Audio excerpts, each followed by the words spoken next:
I'm JP Tuesday. And I'm Kiki Cannon. As lifelong Disney fans, the work of countless talented Disney creatives have shaped our lives. Now, as the Disney catalog expands, we're taking a journey through film and television to discover if that spark that shaped us as children lives on in adulthood. Does your favorite Disney media still cast that same spell? Join us as we find out. We are Rewatching the Magic. Greetings, lawgiver. Shut up, monkey, and send Mike the movie. No, wait. I think we're doing the wrong thing here. We're not doing Time of the Apes. That's an MST3K movie. That's not part of this franchise. Although there were a lot of rip-offs of this franchise. Of course, we are talking about the Planet of the Apes. There is a brand new film coming out. Should be out by the time this episode is released. That, of course, be Kingdom of the Planet of the Apes, the brand new film. And in honor of that, we are going to be going all the way back to 1968 to the original Planet of the Apes with Charlton Heston. Based on the novel. So, yes, this was based on a book. I think a lot of people forget that. We need Dominic Noble to do a thing on that if that episode isn't already out by the time this thing is. Yeah, interestingly, the guy who wrote Planet of the Apes, the novel, also wrote Bridge Over the River Kwai. Cannot imagine two different books to be known for, but those are the books he is known for. And yeah, the Apes franchise was just everywhere. It was like, ironically, it died off right when Star Wars was hitting big. Because we get the original Planet of the Apes in 68, then we get the sequel, Beneath the Planet of the Apes in 70, Escape from the Planet of the Apes in 71, Conquest of the Planet of the Apes in 72, then Battle for the Planet of the Apes in 73. There's a TV show, there's a cartoon in there somewhere, comic books, toys. Like, it was everywhere, and then Star Wars came along and everybody said, forget the apes. Did you ever watch the TV series? I did not. I did. It's only like 13 episodes, right? Yeah, I mean, it's not a lot of episodes, but I did watch the TV series. It played on Sci-Fi Channel back in the day for a little bit, and I watched it. Not a great show by any means, but they tried. Only so much you can do with a TV budget, even though from my understanding it was like one of the most expensive TV shows of the era. Yeah, I mean, it was... They put a lot of money into it, but, yeah. Of course, we would get the Tim Burton remake in 2001. The less said about that, the better. And, of course, we get into our reboot series, Rise in 2011, Dawn in 2014, War in 2017, and now Kingdom, which looks to be in that timeline as opposed to this timeline. If we ever do the sequel to this movie, you'll know why. Yeah. The similarities between Planet of the Apes, the book, and Planet of the Apes, the movie, is that there is a planet with apes. And that, big spoiler alert, it was Earth all along.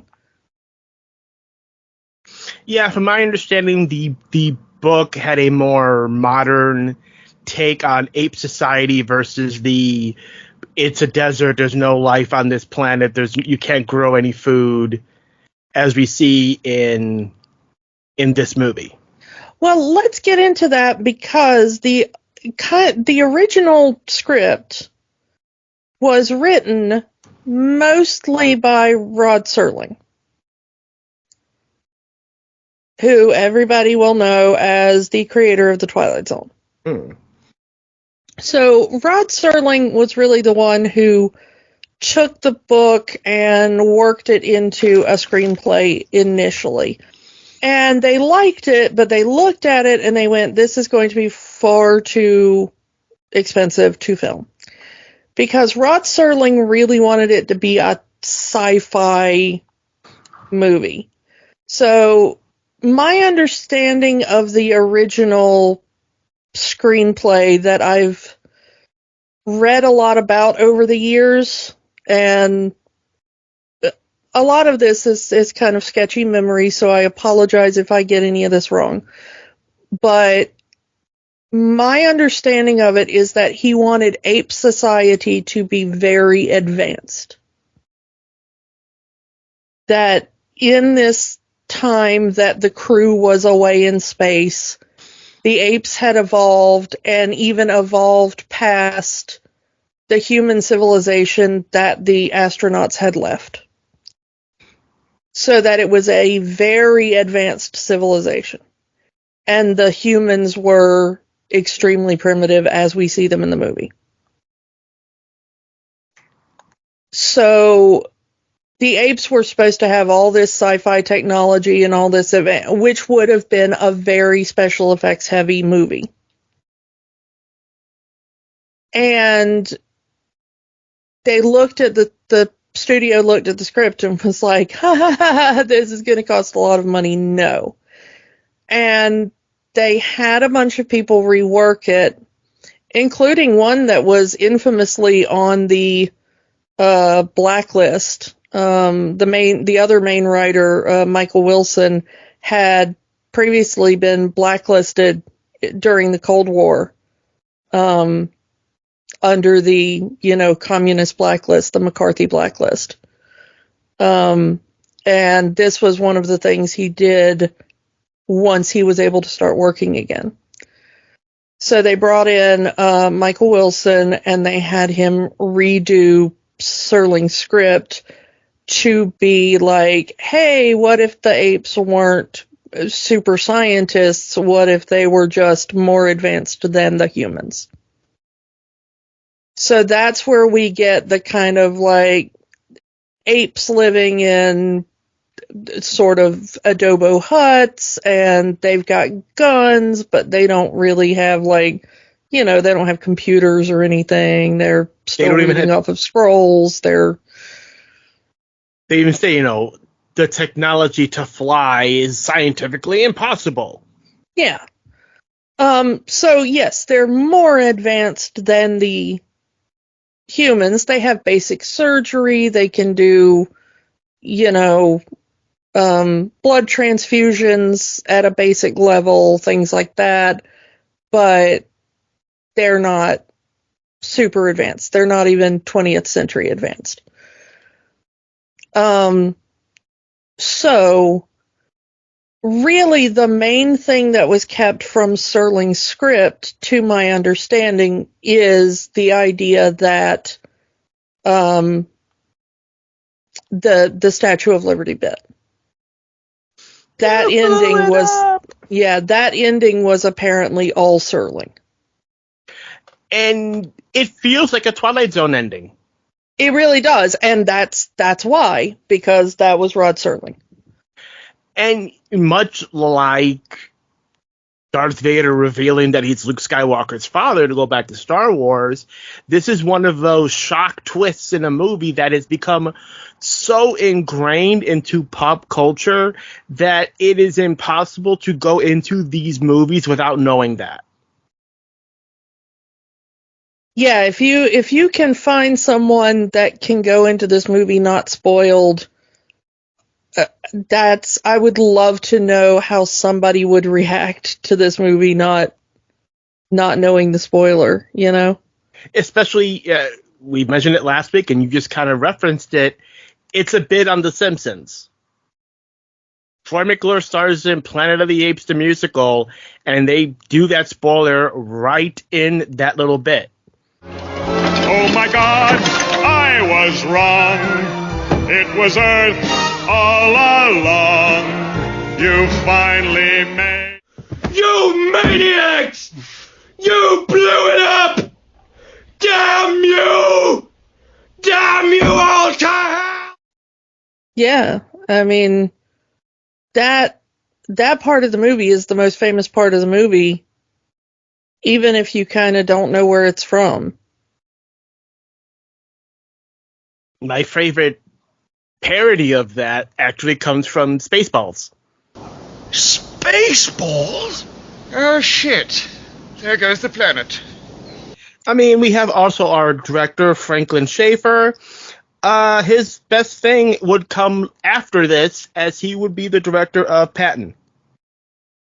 Yeah, Academy Award winning director of Patton. Mhm. I mean, also Papillon and Boys from Brazil. He liked doing war movies and historical dramas. And then Planet of the Apes right in the middle of that. So, interesting career. Mhm. It is very interesting that the big star of this movie is Charlton Heston, who was like big Hollywood star, but eventually the real star of this franchise would be Roddy McDowall. Who we've talked about several times before. That's just a few weeks ago in The Black Hole. Yeah. So, of course, Charlton Heston was in the first two films, but Roddy McDowall was in every film. And the TV series. Yeah, and the TV series. Not the cartoon, but the live-action series. Yeah. He played a different character in the live-action series, but yeah, he's in there as well.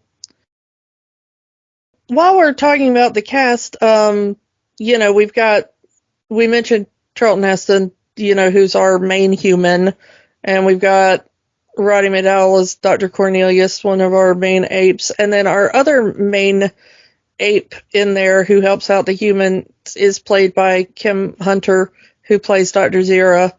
And the interesting thing for me about Kim Hunter is that her last major film role was in Midnight in the Garden of Good and Evil, which is really important for people who live near where I live, because that was filmed right near me, and I got to go see it filmed, and that was kind of her last film role. So, yeah, kind of interesting little tie-in for me. But also she Academy Award-winning actress there, even before she was in Planet of the Apes, and then she's in Planet of the Apes. Of course, as Dr. Zaius, Maurice Evans. If you don't remember Maurice Evans for Planet of the Apes, you might remember him on Bewitched, because he was Samantha's father. All right, let's talk about this movie, this whole thing. What we have is the spaceship full of 4 humans, one of them played by Charlton Heston. The other 3 are so kind of nothing. None of them have their own Wikipedia pages. And one of them dies in the first 5 minutes of this movie. Okay, I really need to talk about how stupid this entire mission is, because we don't really know what the mission is at first, but Charlton Heston kind of talks about it in bits and pieces over the course of the film. And as you piece it together, it does kind of seem like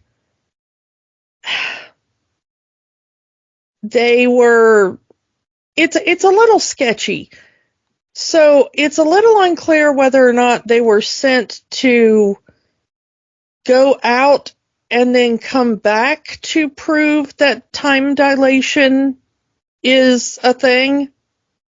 Because that's one of the major things about this movie, is that the theory is that if you travel near light speed, you will age less quickly than whatever planet you started off from. And this is a well-known scientific theory. This is not just from this movie, you know? So there's a lot of sci-fi based on this theory. and a lot of science based on this theory. We don't know, it's a little unclear in the movie if they were meant to, like, go away and come back to Earth and be like, hey, we've proved time dilation. Because we haven't aged and now everybody we know is dead and it's several hundred years in the future. Yeah, they say they leave in 1972 and are set to return to Earth in 2673. But also later on in the film, Charlton Heston talks about the woman who dies initially by hyperaging. I guess her sleep pod broke. You see a big crack in that glass, so sure. Yeah. So the one woman on the trip dies. There are 3 men and 1 woman, and he said that the one woman was meant to become the new Eve of the species. Which kind of makes it sound like they're intended to go to another planet and populate that planet with humans. And if that's the case, this is the dumbest plan anyone has ever had. You send 3 men and 1 woman. 3 men, 1 woman to repopulate a planet? And when he discusses that, there's this weird smile on his face. Yeah, she was going to be the new Eve with our help, of course. But, like, anybody thinking about this for longer than 0.2 of a second, what is the sex balance you need to repopulate a species properly? You need more birth givers than you need sperm donors. Send like 3 men and 5 women. Or 2 men and 8 women, you know? Mm-hmm. I mean, eventually, like, genetic, you know, you want, like, a bit more genetic spread than that. But if you only have a very limited thing, you know? Send more women than you are sending men. Yes. 3 men, 1 woman. What happens if that 1 woman dies? Well, you're effed, aren't you? Yeah. What happens if something happens to that 1 woman in childbirth? What happens if something happens and that 1 woman becomes infertile? What happens if that, you know? Mm-hmm. Birth is a very difficult and dangerous process, even in the best of times. Also, even if this is the most healthy woman ever and has no problem giving birth, you are having 1 child at like every 10 or 11 months for a limited amount of time, and then you have to wait, you know, 18 years or so for, I mean, we're hoping 18 years for, you know, the next generation to grow up. And that's if you have 100% infant survival rate, Mm-hmm. which is not a given, depending on where you land. I mean, even on Earth right now, we do not have 100% infant survival rate. Yeah. You know? Mm-hmm. Come on. This is a stupid mission, is my point. If that was their plan, was to repopulate something, stupid mission. But anyway, Something crash goes land. wrong. Yeah, something goes wrong. We don't know what. And they crash land in on a planet, and Charlton Heston's like, oh, we're in Orion, and we're 300 light years from Earth. And it's now the year 3978. So it's been 2,000 years since they left Earth. But they've only aged a year, And they're fine, except the possibly woman's more. dead. Possibly more. Again, they have the beards. And Charlton Heston mentions how one of the astronauts has gone gray. Aged enough. And then again, the one woman they had has died of old age in her sleep. We know nothing about this woman other than she has a name, Stewart. No characteristics, again, she's just sleeping on a slab. And That's then she's dead. And she's dead. She was only brought along for breeding stock. She doesn't matter. And then we get this, because I want to talk about this part, because we get the reasons why they went on this mission to begin with. We have the one astronaut that will do anything for the pursuit of science. Charlton Heston kind of grills the other astronaut because, you wanted fame, you wanted glory, you heard this big mission and you wanted in because if you didn't, your reputation would be ruined. And Charlton Heston, kind of a guy after my own heart, he just hates people. Yeah, he just wanted off the planet. He says there has to be some sort of life out in the universe that's better than humanity. Which is ironic, because once he meets the apes, he immediately is like, you know what? People are better than apes. I knew people. There was a whole entire planet of people, and they were better than apes. I want to go back to the planet of people. And I was like, well, aren't you singing a different tune now, Mr. I want to get off of this planet? Can we go to the planet of the bears? Yeah. That'll age well. By the time this episode posts, everyone will have forgotten about that. The one guy, totally into science. The other guy probably didn't want to come on this mission, but it was like, I'm the top of my class, and everybody kind of expects me to take on the big, important, famous mission. So here I am. And then Charlton Heston's just, he's Farnsworth from Futurama. I don't want to live on this planet anymore.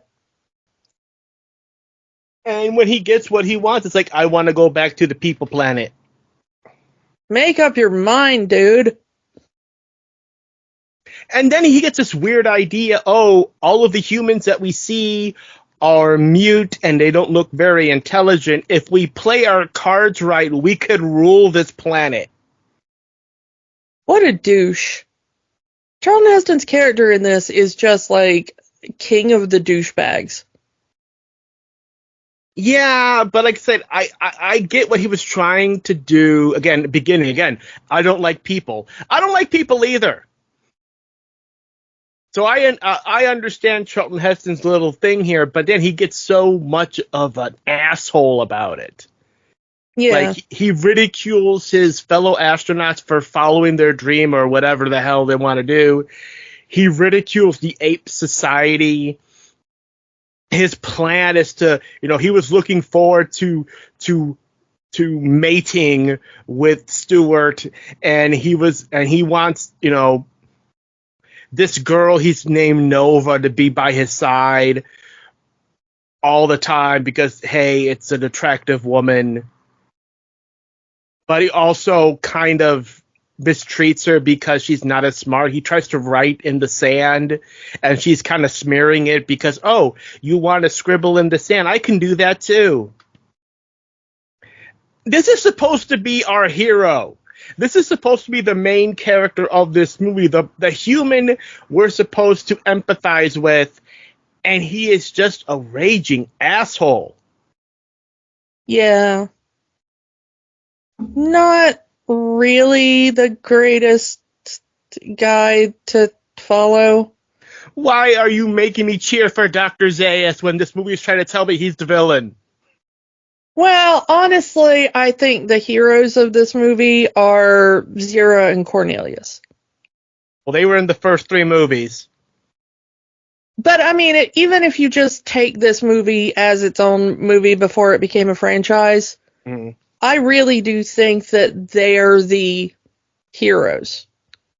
We might follow Taylor, the Charlton Heston character, because he's the human learning about this strange world. So he has to be the viewpoint character for all of the humans watching this film. But I truly do think the heroes of this movie are Zira and Cornelius. Yeah, Zira has done has done many experiments on humans, which they see as lower life forms, primates, and she sees something in these people, that there's something there, there's a potential there.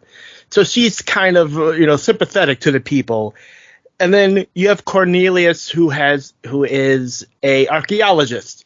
He goes into what is called the Forbidden Zone to look up ancient civilizations that he may have found potential proof of a civilization that existed before ape kind, which in ape kind is considered heresy.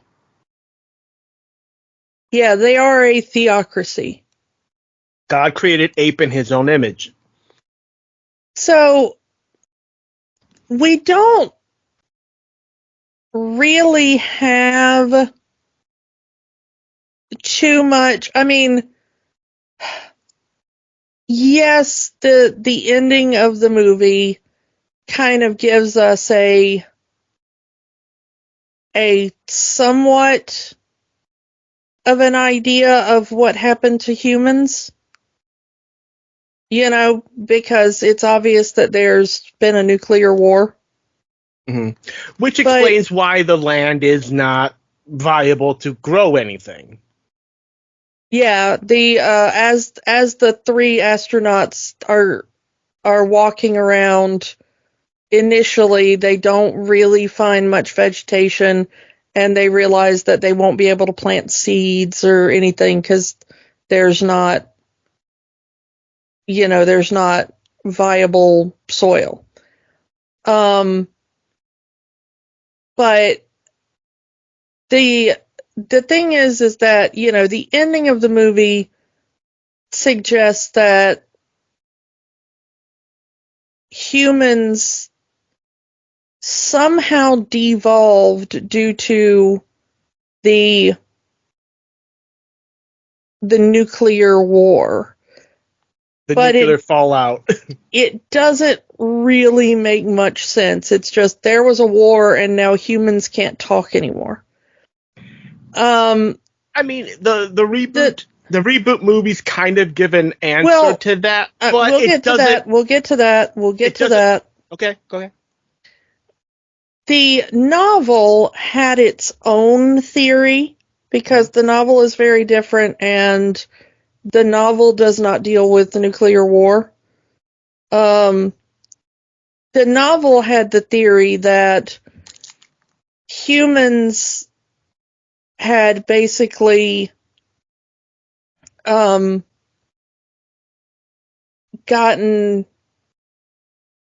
apes, they had experimented on apes so much that apes became a servant class, and they eventually taught the apes to talk so that they could be better servants.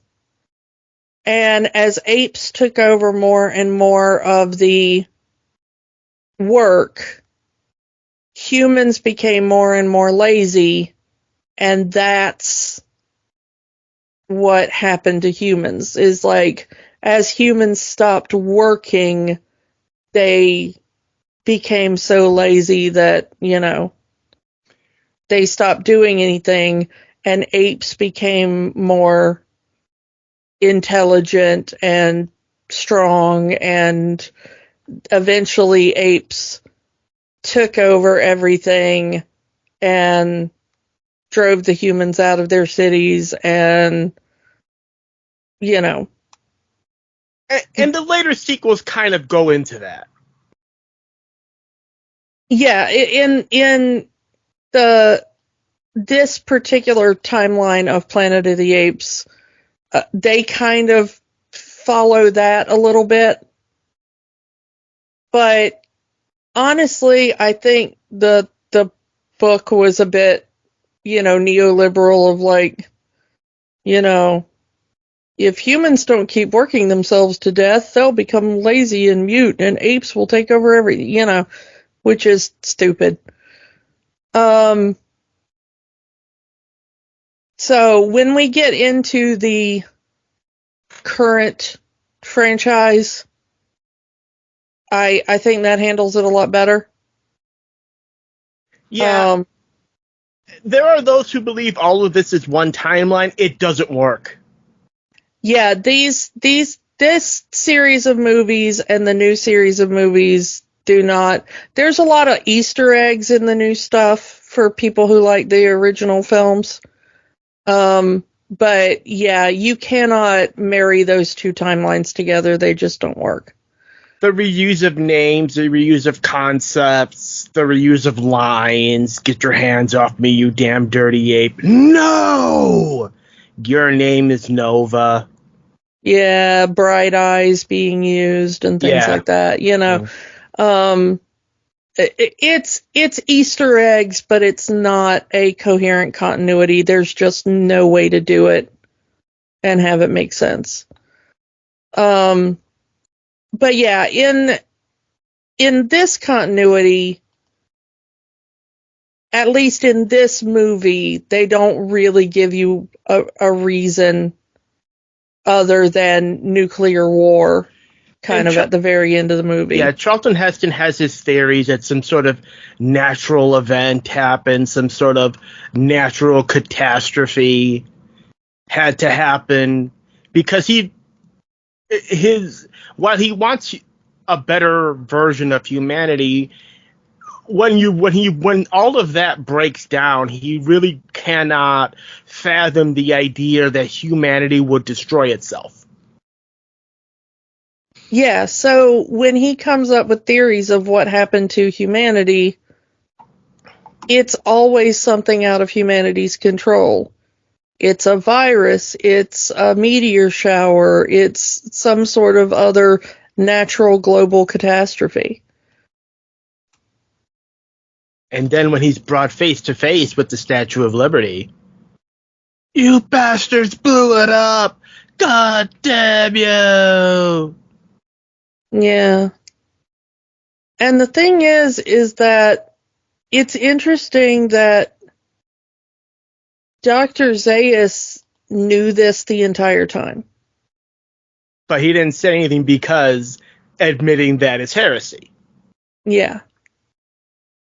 You do wonder if the religious class of apes are trying to keep apes from discovering certain levels of technology again. It's possible, and that is also implied by Charlton Heston, by Taylor, that nothing will evolve if you keep following your arcane religion.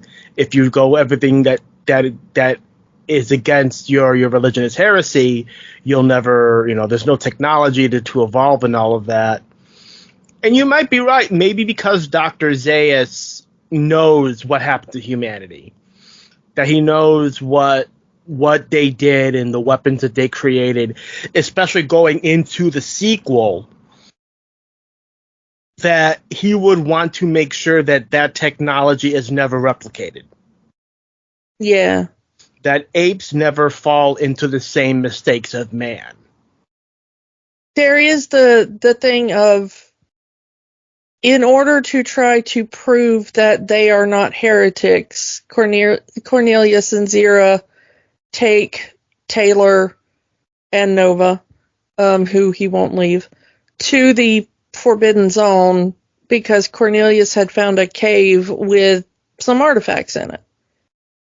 And Zaius follows them to the cave, and inside the cave is a bunch of human relics, including a talking human doll that says "Mama," and that seems to be the big thing. Like, if apes made these things, why would they make a human doll that talks if humans can't talk? And but that's when Zaius pulls out the scroll and is like, here the lawgiver has given the ultimate law, which is that you cannot let man multiply. Man has to be kept in small numbers. Because if humans multiply, they will destroy everything around them. And he's not wrong, Dr. Z, especially when, again, if he already knows the truth, he knows what happened to humanity, that humanity destroyed itself with its own weapons. And destroyed the earth. I mean, that's why the Forbidden Zone exists. That's why it's a desert. And it's 2,000 years later, so one could imagine it's at possible 2,000 years past 2,000 years or more past the whatever war that happened that took out humanity. Yeah, we don't know when the war happened, but we assume that, like the radiation is down and, all that kind of stuff. But the soils never come back in some places. The conspiracy among those who rule the apes to make sure that, we can get this far and maybe no further. It's possible that he understands about airplanes and space travel and, all that kind of stuff, but the way he crumples the paper airplane, of like, that's ridiculous. Flight is impossible. Because would apes do the same to each other if they had that technology? And who knows? I mean, that's kind of the point. They want to make sure we don't evolve past a certain point, because if we do, we begin going down the same road that the humans did, and we will destroy ourselves the way humans destroy themselves. And it's really weird to say that Dr. Zaius is in a way right. And again, he's supposed to be an antagonistic character in this movie. But when you put all of the pieces together, again, going into this movie, having not watched the whole movie in years, going into here, knowing the ending, and then listening to Dr. Zaius, he is making a point. A twisted point, but still a point. Yeah, the thing is that the idea of when you make something so forbidden, you make it more desirable to a lot of people, I mean, we see that in everyday life. I mean, kids are told don't do drugs, don't have sex, and they're going to do that anyway because they were told they shouldn't do that. So if it becomes forbidden, then, I mean, that's kind of what Cornelius is doing. He was told, his permission to explore the Forbidden Zone was rescinded, but he kept doing it anyway because of his own curiosity of why won't they let us into this Forbidden Zone? What's so dangerous in here that they don't want us to be here? Yeah, even if it's just forbidden knowledge, you're going to want to know, like, well, what don't they want us to know? Mm-hmm. That I always think is sometimes not the best way. I don't know. I mean, there probably was a better way to teach all of this to the other apes, but hubris seems to be an interspecies feeling because, again, apes are superior. Apes have always been the dominant creatures in the world. You know, humans are stupid. Humans can never talk and evolve and do what we do. And like I said earlier, God created ape in his own image to have that hubris, and for them to admit the truth would shatter the very basics of the society that they created, hence making it heresy. I do want to talk a little bit about, for the time, I actually like the ape prosthetics. And some of it kind of holds up.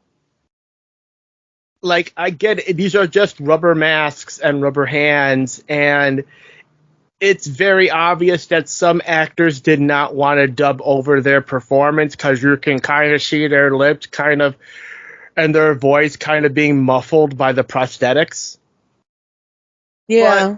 But the ape prosthetics actually look really good still, even for a 1960s movie. Yeah, prosthetics here created by John Chambers, also known for creating the Vulcan ears for Spock. So we have him to thank for the Vulcan ears and that look. I find it weird that of Taylor's obsession of keeping Nova around. Like I said before, he seems to find her attractive, but also kind of punishes her for doing certain things and yelling at her, and also wanting to keep her by his side. It says a lot that the woman he wants to keep by his side is the woman that doesn't talk. Well, I mean, his choices are a woman who doesn't talk or ape. I mean, he does kiss the ape at the end of the movie, so who knows? And she calls him ugly before she... So throughout this movie, Taylor tries to communicate to the apes. Like I said earlier, he tries to write a message in the sand that Nova tries to smudge up because he thinks Taylor's playing in the sand. He steals a pad of paper from Zira and tries to write his "My name is Taylor." He tries to communicate because earlier in the movie he got shot in the throat, so he can't talk. But once he gets his vocal cords are healed and he says, "Get your hands off me, you damn dirty ape," he tries to go for the other astronauts that were with him. And their fates are really, really messed up. One is dead and is now a stuffed statue, taxidermied, and now standing as a statue in somewhere in the ape land. This is good. Yeah, he's a museum piece now. Yeah, he's a museum piece now. And his other guy, the one that he was ridiculing for, "You're only here for the glory, you're only here because you thought you should be here," gets lobotomized. And this is another thing Dr. Zayas talks about later. Yes, I know where you come from. I know that your partner also talked, and I made sure he didn't talk anymore. They lobotomized him. They cut a piece of his brain out. Straight up, as Charlton Heston would say, you took his identity away from him. So it's messed up what this society is willing to do and how far they're willing to go to protect this image that they've built for themselves. Imagine if that woman had survived. What would they have done to her? Would she be stuffed in a museum? Would she be lobotomized? Maybe her dying of old age in space was the better option. Yeah, maybe. So let's talk about how often the apes try to castrate poor Charlton Heston in this movie. Yeah, I mean, you mentioned that they don't want the apes, the humans to mate, and humans should be kept in in small groups. But yeah, what better way to not have man mate and grow and evolve than just to make sure the men are unable to do that. Apparently they do breed some of them, because at one point 2 apes are talking and they're like, we're gonna geld this one, meaning Taylor, and they're like, no, Dr. Zero wants Taylor and Nova to mate, and they're like, nah, Dr. Zaius doesn't want these two to mate, and all that. So apparently it's common for them to put breeding pairs of humans together. I mean, that was kind of the entire point of Zira putting Nova with Taylor, because he wanted them to mate. And Taylor seems to be all into it, because again, she is a very attractive woman. Linda Harrison playing Nova. But yeah, to try to and with the order of gelding Taylor coming straight from Dr. Zaius, it really does show that he knows more than he's willing to let on, even that early in the movie. To an advanced human mating and potentially birthing advanced humans, and the whole thing starts all over again. And like I said, they have to protect their society and the myths and legends that they have created in their society. Yeah, you do wonder about that. You also, I mean, I don't know if I'm the only one that thought of this. I can't be the only one that thought of this, but like, okay, so the astronauts land, and of the 4 of them in the capsule, there were 2 white men, 1 white woman, 1 black man. The woman dies, so we've got 2 white men, 1 black man. They land on the planet of the apes, and every single human is white with brown hair and brown eyes. Yeah. Did the apes like eugenics all other ethnicities and hair colors and eye colors of humans out of the gene pool?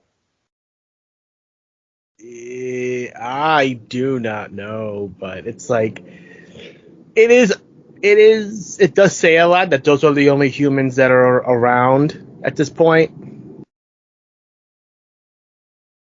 And the fact that we have blonde-haired, blue-eyed Charlton Heston, which seems to be an outlier. They call him a mutant. Well, and also she calls him Bright Eyes because he's got blue eyes. And because he seems smarter than the rest, presumably. But, and also Landon, the other guy that comes down with him, has a lighter shade of hair. He's very definitely not of that tribe of humans. He's also taller than the rest of them. And I don't know if that's meant for the audience to just be able to pick him out easily in the crowd or what, but like, there is absolutely no variation, I mean, I know they're all wearing, caveman wigs and stuff, but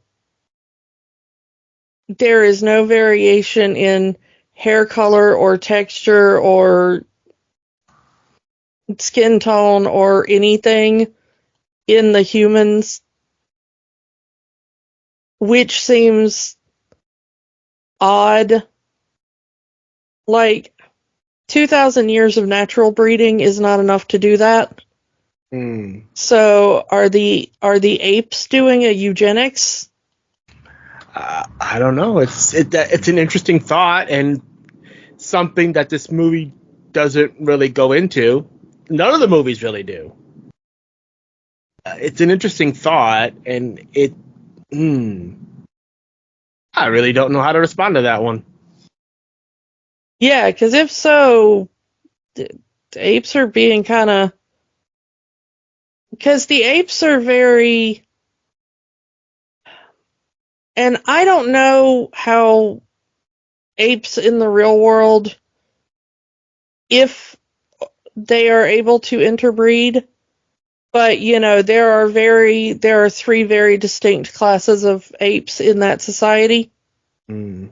So, there's the gorillas, the orangutans, and the chimpanzees, and they all have their specific role in society. Mm. But I just don't know if that's because those types of apes can't interbreed, or what, Mm-hmm. So I don't know if they saw humans and they were like, oh, that's akin to a gorilla, that's akin to an orangutan, that's akin to a chimpanzee, and they just kind of separated them. Who knows? I don't know. But it's an interesting thought. I mean, I know it was also because it's like 1968 and they were probably like, well, we cast one black guy, that's enough, diversity for the movie. Yeah, I mean, and they would cast more black characters in the sequels later on, but I think that's more of where we're going with. It's like it's still the late 1960s. One black actor is enough for diversity's sake. Yeah, but if you look at it from an in-universe point of view, it brings up a lot more interesting questions. Even though that the real reason in our world is just like racism. But yeah. Yeah. And like I said, this did lead into an entire franchise of films. Charlton Heston would star in the sequel, although his role wasn't as big as it was in this movie. But Roddy McDowall would kind of become the main actor going forward from the third movie onwards as the main character. We might get to those sequels one day, but we'll see. As for this movie surprisingly holds up. Like, yeah, it's 1968. But the story, the action there's not a lot of action. There's a lot of talking, but what action is in here still holds up. Like I said, the ape prosthetics still hold up. So it's worth going back and watching. It's we watched this on Hulu, and we are in the United States. We watched this on Hulu. I assume that you'll be able to watch this if you have the Hulu Disney bundle. Maybe, I don't know. But if you are able to catch the OG Planet of the Apes, I would recommend it. Does this movie have the magic? Honestly, yeah. Like I said, this movie amazingly still holds up all of these years later, and it's worth watching. I agree. There's a reason this is still considered a classic, even if you go into this movie knowing the ending. That doesn't ruin the story that this movie is telling you. Yeah. Even if you go through this movie with Charlton Heston saying, "Oh, my people are in another world in another time," it's like, and you know that this is Earth, but it doesn't ruin the movie. It's worth going back and watching. So, if you haven't seen the original Planet of the Apes or haven't seen it in a while, give it a chance. Give it a watch. It's worth it. As for next week, we are staying in the realm of the apes, and we are talking about the first movie in the reboot saga that the new film is going to be taking place in, Rise of the Planet of the Apes from 2011. So that's going to be fun to go back and watch the beginning of the current ape timeline.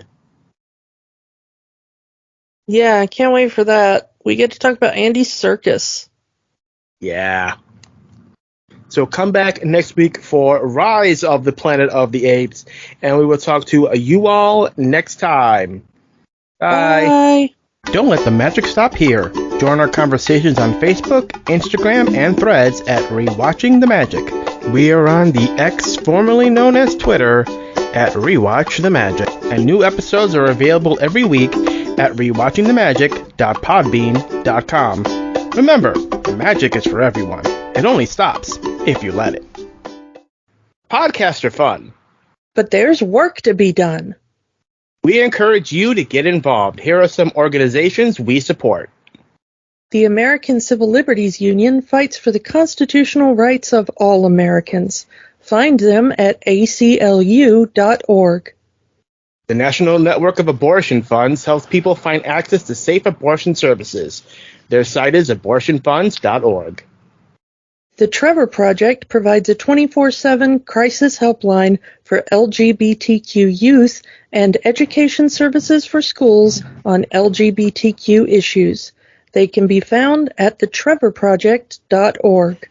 Or find a way to help in your area.